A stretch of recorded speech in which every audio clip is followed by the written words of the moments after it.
Llegó el momento, como acaba de escuchar, de la participación semanal de Francisco Ruiz, politólogo, doctor en Derecho Electoral, integrante del Instituto Nacional de Administración Pública, catedrático, autor de la columna Leer Entre Líneas, que usted también puede consultar en uniradioinforma.com.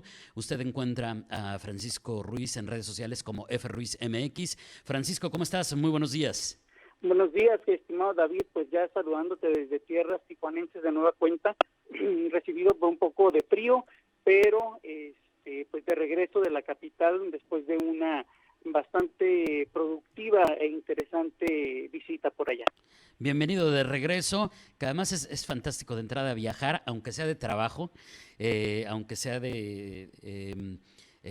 por asuntos que no sean necesariamente de turismo, de esparcimiento, y más una ciudad tan fantástica, ¿no? Como pues como muchísimas de nuestro país. Oye, Francisco, ¿de qué viene tu participación del día de hoy? Porque desde el título, intrigas, oportunismo, bueno, sí, o sea, intrigas respecto a qué a quién o a qué te vas a referir, aunque es algo que creo que hemos visto muchísimas veces, oportunismo legislativo. Ahora sí, ¿cuál de todos los temas, no? Sería aquí la pregunta. Exacto. Sí, pues mira, la semana pasada, hace unos cuantos días, es como lo acabo de mencionar, estuve en la Ciudad de México y tuve la oportunidad precisamente de visitar la Cámara de Diputados. Estuve por allá el primer día de sesiones ordinarias, es decir, el día jueves, y pues la verdad es que lo primero que llamó mi atención fue la excesiva y sobre todo el mal modo de los elementos de seguridad para poder ingresar. Sé que debe de haber un protocolo, ese me queda bastante claro. Sin embargo, he tenido oportunidad de ingresar también a Palacio Nacional para asistir a una conferencia matutina del presidente de la República, y ni siquiera allí ha sido la seguridad, más que el procedimiento, las formas del equipo, ¿no? Sin embargo, bueno, la realidad es que toda esta mala experiencia se hizo a un lado una vez que ingresamos al recinto. Una muy interesante visita, un excelente anfitrión, el diputado Ildefonso Guajardo, y pues la verdad es que fue curioso cómo no lográbamos ingresar al salón de plenos, y no lográbamos, y nos tenían ahí esperando, y bueno, pues resulta que seguían los catorrazos a todo lo que da, ¿no? Es importante pues mencionar el motivo. Después de todas estas malas caras, después de estar ahí todo soleado y que el saludo dirigían estos miembros de seguridad, pues tampoco nos permitían ingresar al pleno, precisamente por el motivo de lo que señalaba yo, ¿no? De este ambiente acalorado que se vivía dentro de el salón de plenos. Y es que un día antes se había instalado, había sido la apertura del periodo ordinario, el segundo periodo ordinario de sesiones. Se había instalado el Congreso en general, y era la primera sesión ordinaria de la Cámara de Diputados, como lo fue en el caso del Senado de la República. Y bueno, aquí algo que me llamó poderosamente mi atención fue que una vez que ya nos permitieron ingresar, que ya se habían calmado un poco los ánimos, nos comentaba previamente el diputado Guajardo que la realidad es que podían habernos permitido ingresar en cualquier momento, que la sesión era pública, que se estaba transmitiendo, pero que no era digamos, impresión que quería que nosotros nos lleváramos en lo particular, siendo la primera ocasión en que algunos asistían, ¿no? Entonces, bueno, una vez que logramos ingresar, lo que llamó poderosamente mi atención fue la casualidad, la enorme casualidad, porque justamente tenía unos escasos minutos de haber tomado asiento ahí en lo que son las galerías del Salón del Pleno, y anuncian la recepción de esta iniciativa que se votó hace ya algunos días acá en el Congreso del Estado de Baja California, para permitir el uso medicinal de la cannabis. La intención es adicionar un artículo, el artículo 126 bis, al Código Nacional de Procedimientos Penales. Y bueno, esta iniciativa que surge acá en Baja California, que fue votada por mayoría, de acuerdo con la Constitución Política de nuestro país, precisamente son los congresos locales los que tienen la posibilidad, junto con los diputados, senadores, el presidente de la República y por supuesto la iniciativa ciudadana, para llevar al pleno de cualquiera de las dos cámaras una iniciativa de ley. En este caso se hizo a través del Congreso, del Congreso del Estado de Baja California, una iniciativa que presentó el partido Encuentro Solidario en Baja California. Y insisto, fue una mera casualidad que me tocara precisamente escuchar cuando esta iniciativa fue turnada a la Comisión de Justicia. Esta Comisión de Justicia me di ahí a la tarea de investigar un poco. Está integrada por 36 diputados federales, 14 son de Morena, 8 son de Acción Nacional. De hecho, la comisión es presidida por un diputado federal de Acción Nacional del Distrito 4 de Querétaro. Son 5 diputados del PRI, 3 legisladores del Partido del Trabajo, 3 del Verde Ecologista, 2 de Movimiento Ciudadano y 1 del PRD. Dentro de estos 36, dentro de esta lista de 36 diputados, se encuentran 2 por Baja California, uno de elección directa y otra de las diputadas por la vía plurinominal.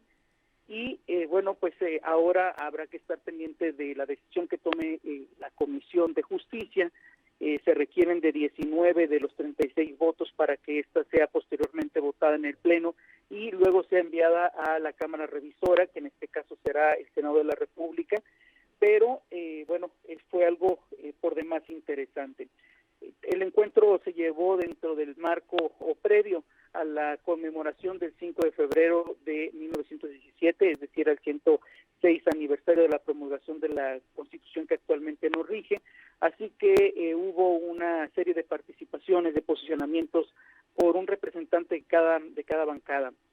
Hubo, por supuesto, quien hizo un reclamo bastante válido acerca de el respeto al artículo 49 de la Constitución, la independencia, la soberanía de cada uno de los poderes, y también hubo quien, por ejemplo, nos tocó escuchar por ahí la participación de Fernández Noroña, pues hablaba de la necesidad de volver a las bases y de dejar atrás todas las reformas oligárquicas, fue la palabra que utilizó, para pues tener un México más justo. En fin, como sabemos, el oportunismo legislativo se da. Dicen por ahí que no hay político que se resista a hablar ante el micrófono, y cada uno de ellos, a pesar de que habló en nombre de sus bancadas, evidentemente aprovechó los 5 minutos para pues tener fama, ¿no? Aquí, insisto, pues el parteaguas, el punto de partida por el cual estaban acaloradas la sesión, fue precisamente la instalación de un día previo, cuando pues el casi depuesto presidente de la Cámara de Diputados, Santiago Krill, pues instruyó que los honores a la bandera se realizaran en el vestíbulo y no dentro del salón de plenos. Esto en virtud de que existe una normatividad interna que prohíbe la aportación de armas dentro del pleno de la Cámara de Diputados. Entonces, realmente me parece que se trató de un error o de una omisión por parte del equipo de logística y de protocolo, que no pusieron atención, que se les pasó este detalle.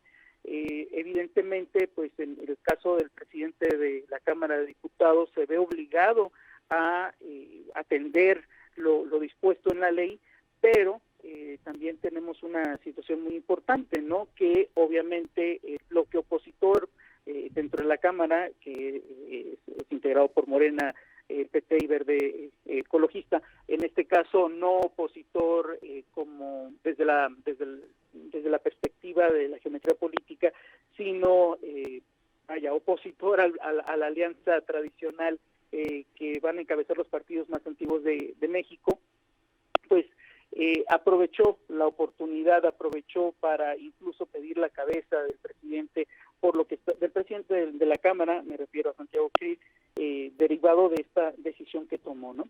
Sin embargo, bueno, la verdad es que después de todo este zipizape, de este ir y venir, de las malas a las buenas experiencias, tener un encuentro con el negociador del Tratado Tratado de Libre Comercio entre México, Estados Unidos y Canadá, una reunión privada de trabajo donde pues ahondó bastante en cómo se llevó a cabo esta negociación, las perspectivas que se tienen para México particularmente y por supuesto para la zona de la frontera en cuanto a la continuidad y toda esta serie de polémicas que se han desatado en torno a las quejas de Canadá y de Estados Unidos frente a la necedad de México de continuar con una política obsoleta en cuanto a la monopolización y en cuanto a las energías sucias de nuestro país, además de no estar abierto a las nuevas tecnologías. La realidad es que se tornó muy interesante, muy productivo y, por supuesto, estar escuchándolo de primera mano de quien estuvo en esta parte, no solo en la negociación del TEMEC, sino también formó parte de la comitiva que negoció el primer tratado de libre comercio que tuvimos, es decir, el Telecán. Pues la verdad resultó bastante ilustrativo y digamos que de una mala experiencia, el cierre ahora sí que fue con broche de oro.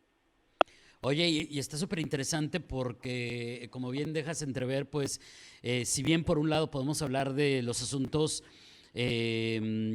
pues, de carácter, ¿qué le puedo decir? Político y ético respecto a ese tratado, que se tiene que respetar lo que se firmó, pues también está la otra vertiente, que es la administrativa, o sea, no respetarla implica consecuencias. Sí, por supuesto que habrá consecuencias. De hecho, algo que señalaba precisamente el diputado es que pues están precisamente en este periodo, ¿no?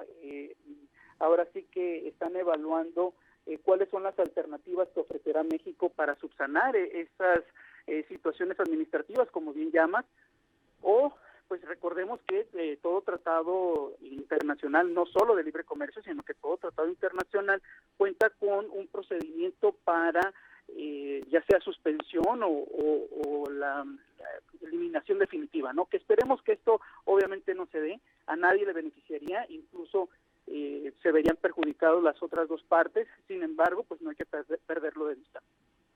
Claro, y ya tendremos oportunidad de también desarrollar otros temas que sin duda se quedan sobre la mesa interesantísimos, como el del protocolo y toda esta serie de situaciones que se vieron con la entrada del ejército armado y demás, y todo el mundo echándose la culpa, y qué decir de esto que seguimos atrasados en nuestro país y que no se resuelve, y que qué bueno que haya alguien impulsándolo y que haya alguien impulsándolo desde Baja California, de ya resolver el asunto de la cannabis, del CBD, del THC y sacar adelante esto que tantas personas necesitan. Y aquí hemos dado los testimonios, te platico, Francisco, pues de personas y de niñitos sobre todo, que gracias a esa medicina han logrado mejorar su calidad de vida y que sigue increíblemente. Lo hemos discutido por 10, 15 o 20 años, sigue siendo una asignatura pendiente, no lo puedo creer. Francisco, muchísimas gracias. Gracias a ti, nos escuchamos el próximo martes. Gracias, es Francisco Ruiz, politólogo, doctor en Derecho Electoral, integrante del Instituto Nacional de Administración Pública, catedrático, autor de la columna Leer Entre Líneas, que usted también puede leer en unirradioinforma.com.